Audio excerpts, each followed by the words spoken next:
এখন আমাদের মাননীয় এমপি সাহেব ব্যারিস্টার সুমন সাহেবের মেশিন আপনাদেরকে কিছু জ্ঞান দিবে।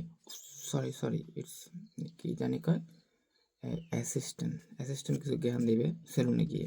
সে পড়াবে, এই হিস্ট্রি জানাবে। শুনে দেখেন তো, জানেন কিনা, বুঝেন কিনা। So yes, hi everyone, Eid Mubarak. আমি এখন লাভিশ বুটিক সেলুনে আছি। আচ্ছা, আমি একটা জিনিস বলতে চাই। হ্যাঁ, এই যে মানুষ আমার ছবির নিচে যে লেখেন বয়কট ইন্ডিয়ান প্রোডাক্ট, আপনারা হিস্ট্রি জানেন? ইনফ্যাক্ট আমার মনে হয় আপনারা জানেন কি জানেন, সাবিয়া হিস্ট্রি জানেন? 1971, হ্যাঁ, এই যে বাংলাদেশের যুদ্ধ যে হয়েছে পাকিস্তানের সাথে, হিস্ট্রি জানেন? হ্যাঁ, আমার মনে হয় কি জানেন, আপনি জানেন, আমাদের অন্যান্য আছে, সবাই জানেন, বাট আমার মনে হয় আমার ফেসবুকে যারা শুভাকাঙ্ক্ষী আছে, অনেক ফলোয়ার্স আছে, তারা জানে না। তাদের জন্য জানাতে চাই যে আপনাদের একটু জানা উচিত যে 1971-এ ইন্ডিয়া আমাদেরকে, তারা তাদের অনেক আর্মি পার্সন পাঠিয়েছে, তারা হেল্প করেছে আমাদেরকে।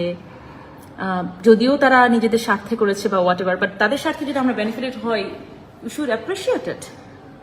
হ্যাঁ, না হলে এই যে এত বড় বড় কথা, এই তারপরে ফেসবুক কিছুদিন পর আপনারা ফেসবুক বন্ধ করে দেবেন। এই ফেসবুক কারা চালায়? ফেসবুককে মার্ক জুকারবার্গের ওনার রিলিজন কি জানেন আপনারা?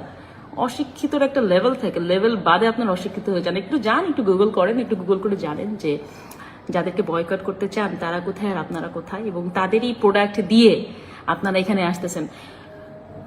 গরু না হলে, ইন্ডিয়ান গরু না আসলে গরুর দাম বেড়ে যাবে, পেঁয়াজ না আসলে পেঁয়াজের দাম বেড়ে যাবে, তখন তো আবার বয়কট ইন্ডিয়া আপনারা করবেন না, মানে সুযোগ সন্ধানী। Anyways.